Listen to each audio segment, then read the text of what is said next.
Cuando hoy se habla de libertad, sobre todo desde ciertos discursos liberales contemporáneos, se suele invocar una imagen muy precisa. La del individuo autónomo, racional, libre de interferencias, capaz de decidir por sí mismo su destino si el Estado simplemente se corre del medio.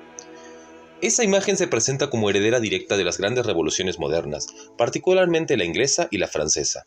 Pero si uno se toma en serio la historia, si mira qué ocurrió realmente en esos procesos, la pregunta inevitable es otra.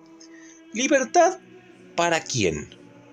Antes de empezar, como siempre, si te interesa este tipo de análisis histórico que busca desmontar mitos más que repetir consignas, te invito a suscribirte al canal, dejar tu like y comentar. Eso ayuda muchísimo a que este contenido llegue a más gente. Las llamadas revoluciones burguesas no fueron levantamientos espontáneos del individuo abstracto contra la opresión en general. Fueron procesos históricos muy concretos, protagonizados por grupos sociales específicos, con intereses económicos definidos que buscaban reordenar el poder político para adecuarlo a una nueva forma de organizar la economía. Empecemos por Inglaterra. La Revolución Inglesa del siglo XVII suele presentarse como un antecedente temprano del liberalismo moderno. Y en cierto sentido, lo fue. Pero no porque haya instaurado una sociedad de individuos libres e iguales, sino porque logró subordinar el poder político a los intereses de una clase propietaria emergente. El conflicto no fue entre libertad y tiranía en abstracto. Fue entre la monarquía, que todavía conservaba rasgos feudales y arbitrarios, y una burguesía agraria y comercial que necesitaba reglas estables para expandir sus negocios. El Parlamento representaba, ante todo, a propietarios, no al pueblo en su conjunto. La famosa defensa de la propiedad privada como derecho fundamental surge en este contexto.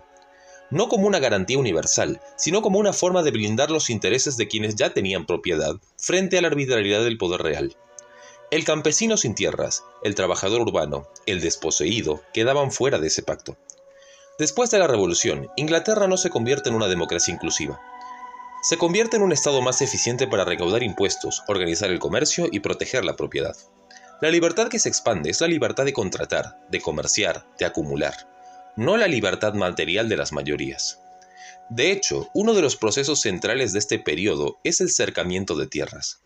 Millones de campesinos son expulsados del campo para convertir tierras comunales en propiedad privada productiva. ¿Más libertad? Sí, por supuesto, para los propietarios.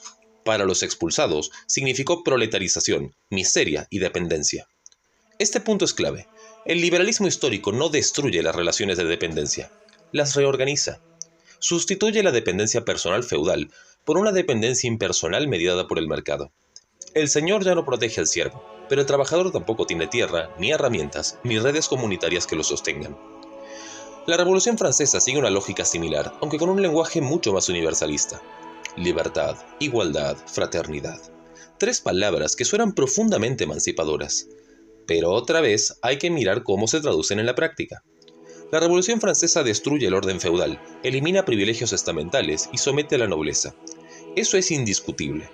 Pero no lo hace para instaurar una democracia social, sino para construir un Estado centralizado capaz de garantizar la propiedad privada, la unidad del mercado y la autoridad de la nueva clase dirigente.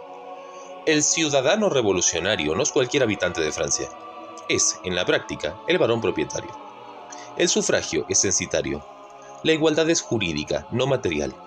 Todos son iguales ante la ley, pero la ley protege de manera desigual según la posición económica. El nuevo Estado revolucionario no se retira, se fortalece. Centraliza, normaliza, administra. Crea códigos legales uniformes, sistemas fiscales eficientes, ejércitos nacionales. No es un Estado mínimo.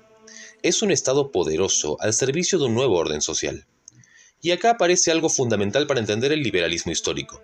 Su carácter profundamente tecnocrático. Lejos de confiar en la espontaneidad social, las revoluciones burguesas construyen aparatos administrativos capaces de medir, clasificar, regular y controlar. El individuo libre del liberalismo no es un individuo sin reglas. Es un individuo perfectamente encuadrado en un sistema legal, fiscal y administrativo que garantiza el funcionamiento del mercado. La libertad no es ausencia de poder, es una forma específica de poder. A mitad de este recorrido, hago una pausa breve para invitarte nuevamente a suscribirte, dejar tu like y comentar. Estos temas suelen generar discusiones interesantes y leerlas siempre suma. El liberalismo, históricamente, no desconfió del Estado. Desconfió de ciertos usos del Estado. Necesitó un Estado fuerte para destruir el orden feudal, imponer la propiedad privada moderna y garantizar contratos. La idea del Estado como enemigo aparece mucho después, cuando ese mismo Estado empieza a ser interpelado por demandas populares. Cuando hoy se reivindica un liberalismo antiestatista, se está haciendo una lectura profundamente histórica. Las sociedades liberales nunca funcionaron sin Estado. Funcionaron con estados altamente organizados, que intervinieron activamente para crear mercados, disciplinar trabajadores y proteger intereses económicos dominantes. El liberalismo histórico fue, en este sentido, una maquinaria de organización social. No una filosofía de la libertad universal, sino una tecnología de gobierno. Produjo individuos jurídicamente libres, pero materialmente condicionados. Este dato histórico es fundamental para entender por qué el discurso liberal contemporáneo, que se presenta como una defensa pura del individuo frente al Estado, es engañoso. No porque la libertad no sea un valor, sino porque nunca existió en los términos en que se la presenta. En Argentina, este discurso aparece hoy con mucha fuerza. Se invoca al individuo emprendedor, al mercado libre, a la supuesta neutralidad técnica de las decisiones económicas. Pero la historia muestra que detrás de ese lenguaje siempre hubo proyectos de reorganización social profundamente dirigidos. Las revoluciones burguesas no eliminaron el conflicto social, lo institucionalizaron. Crearon estados capaces de gestionar poblaciones, recaudar impuestos y garantizar condiciones de acumulación.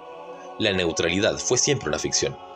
La tecnocracia liberal se presenta como racional, objetiva y científica, pero responde a intereses concretos.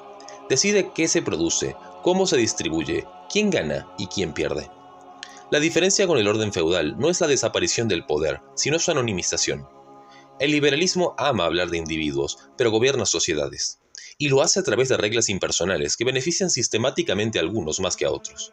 La historia de Inglaterra y Francia lo demuestra con claridad. Hacia el final, quiero dejar una reflexión.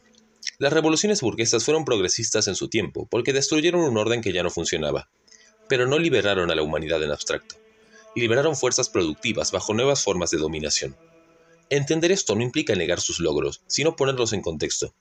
La libertad no es un punto de llegada automático, es una construcción social que requiere condiciones materiales. Sin esas condiciones, la libertad es apenas una palabra elegante para describir nuevas dependencias. Si este análisis te resultó útil para pensar el pasado y también el presente, te invito una vez más a suscribirte, dejar tu like y comentar. En el próximo episodio, vamos a seguir explorando cómo las grandes ideas modernas se construyeron históricamente y qué nos dicen hoy sobre el mundo que habitamos. Y como siempre decimos, primero la patria, luego el movimiento y por último, los hombres.